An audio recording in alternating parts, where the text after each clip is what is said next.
آج سے کم و بیش 3500 سال قبل مصر میں فرعون نے بنی اسرائیل کو اپنا غلام بنا لیا تھا۔ جب حضرت موسیٰ علیہ السلام بنی اسرائیل کو غلامی سے نجات دلوانے کے لیے مصر سے نکلے تو فرعون انتہائی تکبر سے بنی اسرائیل کے تعاقب میں اپنی عظیم فوج کے ساتھ روانہ ہوا،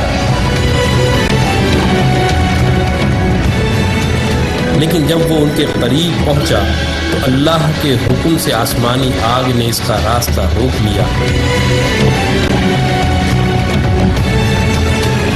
اس وقت حضرت موسیٰ علیہ السلام نے سمندر میں اپنا عصا مارا تو بحر قلزم 2 حصوں میں تقسیم ہو گیا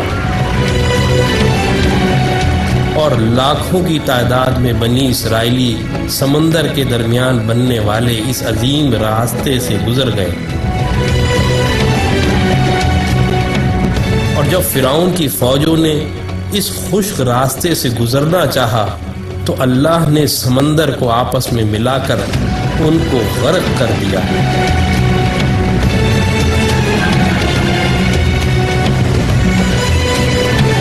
یہودیوں اور عیسائیوں کے عقیدے کے مطابق فرعون کی تمام فوج تو غرق ہو گئی تھی، لیکن فرعون کنارے پر ہونے کی وجہ سے ڈوبنے سے بچ گیا تھا اور بعد میں وہ اپنی طبعی موت مرا تھا۔ 1898 میں مصر کی مشہور کنگز ویلی دریافت ہوئی،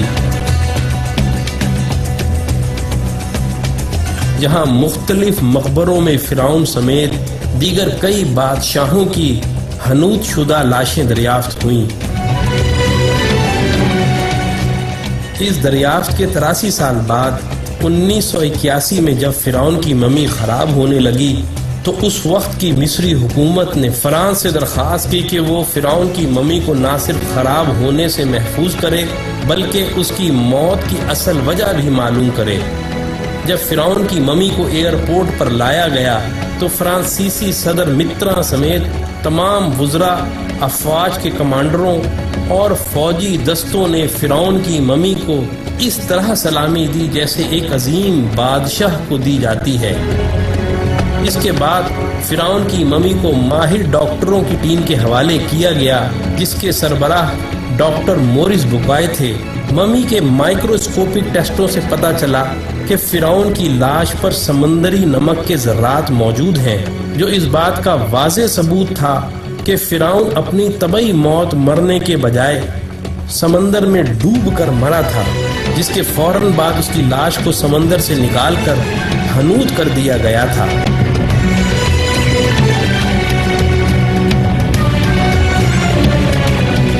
جب ڈاکٹر مورس بوکائے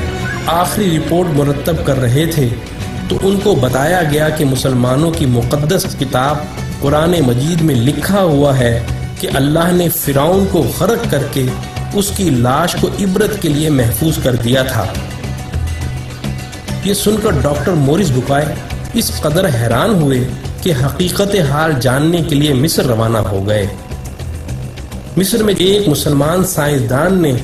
فرعون کی موت کے حوالے سے قرآن کی درج ذیل آیات ان کو پڑھ کر سنائیں،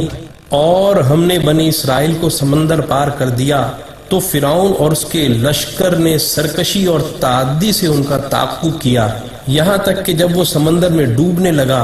تو کہنے لگا کہ میں اس خدا پر ایمان لاتا ہوں جس پر بنی اسرائیل ایمان لائے ہیں۔ اللہ نے فرمایا، تو اب ایمان لاتا ہے حالانکہ تو پہلے نافرمانی کرتا رہا اور مفسد بنا رہا، تو آج ہم تیرے بدن کو سمندر سے نکال کر محفوظ کر لیں گے تاکہ تو بعد کے لوگوں کے لیے عبرت بن جائے۔ ان آیات کو سن کر انتہائی حیرت کے عالم میں ڈاکٹر مورس بوکائے کہنے لگے، قرآن کا نزول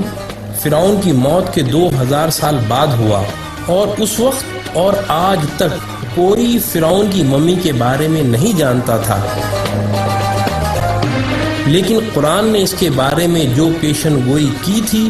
وہ آج نزول قرآن کے 1400 سال بعد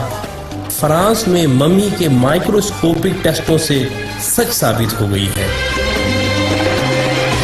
تو بھائیو، ایسا قرآن کسی انسان کا کلام تو ہو ہی نہیں سکتا،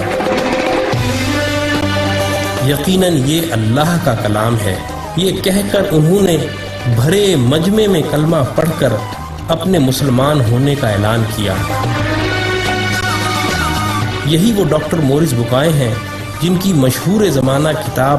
قرآن، بائبل اور سائنس نے آج پوری دنیا میں تہلکہ مچایا ہوا ہے۔